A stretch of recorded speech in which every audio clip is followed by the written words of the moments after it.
നമസ്കാരം, ഞാൻ ഹാരിസ് രാജ്. ഇനിയിപ്പോ ഗോവിന്ദച്ചാമിയെ കൊല്ലൊന്നും വേണ്ട. കാരണം അയാളെ സംരക്ഷിക്കുന്നത് ആരാണെന്ന് കണ്ടെത്തി കഴിഞ്ഞു.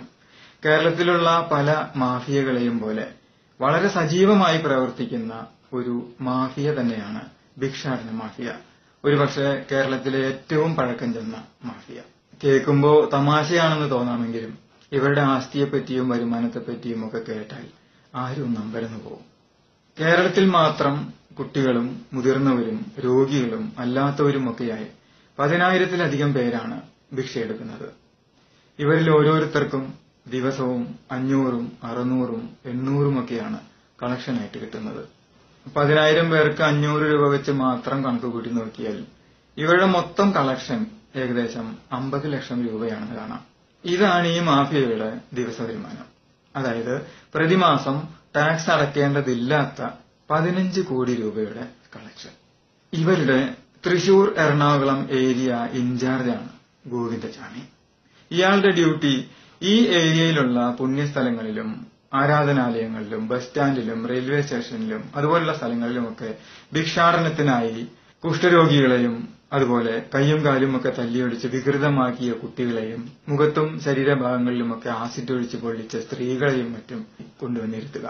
പിഞ്ചു കുഞ്ഞുങ്ങൾക്ക് മദ്യം നൽകി ഉറക്കിക്കിടത്തി അതിനെയും കൊണ്ട് ട്രെയിനിലും ബസ്സിലുമൊക്കെ പാട്ടുപാടി ഭിക്ഷാടനം നടത്തുന്ന കുട്ടികളെ എത്തിക്കുക. ഇതുപോലെ ഏതൊക്കെ തരത്തിൽ ഭിക്ഷാടനമുണ്ടോ അതൊക്കെ ഇവരുടെ കീഴിലാണ് ഇന്ന് നടക്കുന്നത്. ഈ കുട്ടികൾക്ക് വല്ലപ്പോഴും ഇത്തിരി ഭക്ഷണമാണ് ഇവർ കൊടുക്കുക. ഇവരൊക്കെ നമ്മുടെ തന്നെ കുട്ടികളാണ്. നമ്മുടെയൊക്കെ കാണാതാവുന്ന കുട്ടികളെ നമുക്ക് പോലും തിരിച്ചറിയാനാവാത്ത വിധം കയ്യും കാലും തല്ലിയൊഴിച്ച് വികൃതമാക്കിയും വെട്ടിക്കളഞ്ഞും കണ്ണു കുത്തിപ്പൊട്ടിച്ചും മുഖത്തും ശരീരഭാഗങ്ങളിലും ഒക്കെ ആസിഡ് ഒഴിച്ചും നമ്മുടെ തന്നെ മുന്നിൽ കൊണ്ടുവന്നിരുത്തുന്നു. ഈ കുട്ടികൾക്ക് ഓരോ ദിവസവും നമ്മൾ എറിഞ്ഞു കൊടുക്കുന്ന ചില്ലറ തുട്ടുകളാണ്, അഥവാ 50 ലക്ഷം രൂപകളാണ് ഈ മാഫിയയെ ഇത്രയേറെ വളർത്തി വലുതാക്കിയത്. ഇന്ന് സുപ്രീം കോടതി വരെ വളർന്ന് പന്തലിച്ച കോടീശ്വരന്മാരായ ഇവരെ ഒതുക്കാനോ നിയമത്തിനു മുന്നിൽ കൊണ്ടുവരാനോ നമുക്ക് കഴിഞ്ഞെന്ന് വരില്ല. ഇവരെ ഒതുക്കാൻ ഇനി ഒരേ ഒരു മാർഗം മാത്രമേ നമുക്ക് മുന്നിലുള്ളൂ. ഇന്നു മുതൽ ഭിക്ഷ യാചിച്ചു വരുന്ന കുട്ടികളായാലും മുതിർന്നവരായാലും ആരായാലും അവർക്കൊന്നും പണം കൊടുക്കാതിരിക്കുക. പകരം അവർക്ക് ആഹാരം കൊടുക്കുക, വസ്ത്രം കൊടുക്കുക, പഴമോ പാലോ ബിസ്ക്കറ്റോ വാങ്ങിച്ചു കൊടുക്കുക. നമ്മൾ ഓരോരുത്തരും അങ്ങനെ ചെയ്താൽ വെറും 2 മാസം കൊണ്ട് തീരും കേരളത്തിലെ ഇവരുടെ കച്ചവടം. ഇനിയൊരു സൗമ്യ ബലിയാടാവാതിരിക്കാൻ ഓമനിച്ച് വളർത്തുന്ന നമ്മുടെ മക്കളെ ഇനി ആരും തട്ടിയെടുക്കാതിരിക്കാൻ നമ്മൾ ഇത് ചെയ്തേ തീരൂ. പരമാവധി വേഗത്തിൽ തന്നെ ഈ സത്യങ്ങൾ എല്ലാവരിലും എത്തിക്കുക. ഇനി ഏതു നിമിഷവും ഞാനും എന്റെ ഈ ഫേസ്ബുക്ക് പേജും അപ്രത്യക്ഷമായേക്കാം.